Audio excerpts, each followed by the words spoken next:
Mr. Speaker, I am pleased to rise today to share with members of this Honorable House the fourth quarter economic results. Mr. Speaker, quarterly GDP and economic performance for Bermuda's economy continues to expand and show resilience.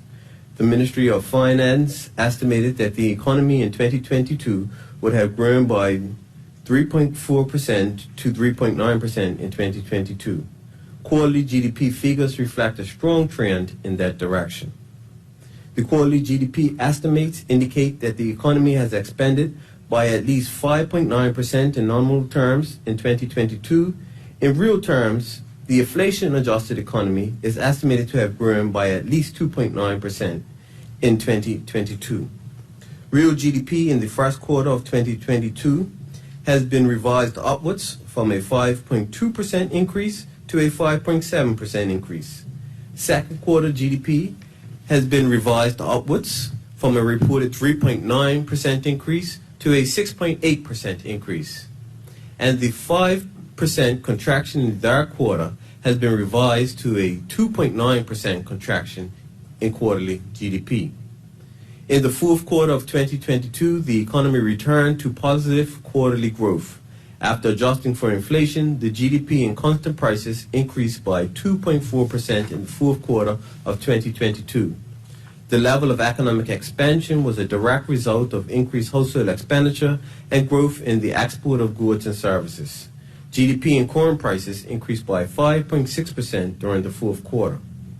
Mr. Speaker, consumer spending in the fourth quarter increased 4.5% year over year to $795.2 million. Consumption of services increased 6.1% year over year, reflected in higher expenditure for accommodation services, air transport, and catering services. Spending on durable goods rose 4.8% due largely to increased expenditure on furniture and furnishings, information processing equipment, and motorcycles. Mr. Speaker, employment income in the fourth quarter was 7.3% above 2021 levels. Industries such as hotels, restaurants, international business, transport, and communication reported strong growth in employee remuneration. The results for government expenditures showed that consumption declined 2.6% during the fourth quarter, with lower expenditure on equipment, rentals, and salaries. Mr. Speaker, with respect to business investment, we report that gross capital formation declined 3.5% to $208.9 million.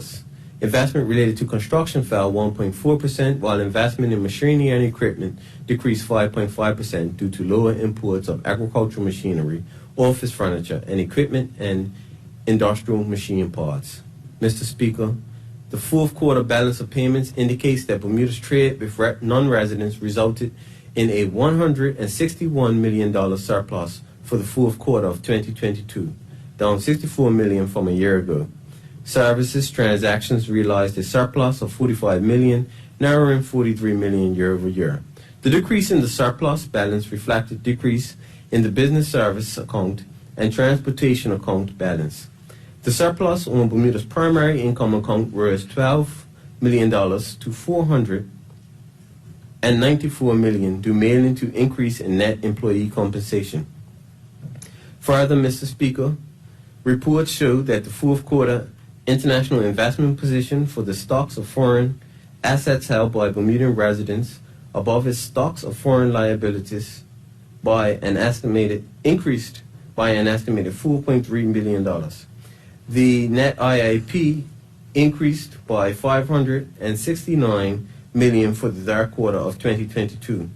Mr. Speaker, total business registrations increased by 0.8% year over year, bringing the complete business registers to 16,103. There were 132 new business registered in Bermuda during the fourth quarter of 2022. Mr. Speaker, in conclusion, the government continues to facilitate the expansion and sustainability of Bermuda's economy by creating a business environment which allows businesses to thrive. With this, within the coming weeks, the government will be releasing an economic development strategy for Bermuda. The economic development strategy will provide a strategic framework that will guide Bermuda to sustainable economic growth and development. Thank you, Mr. Speaker.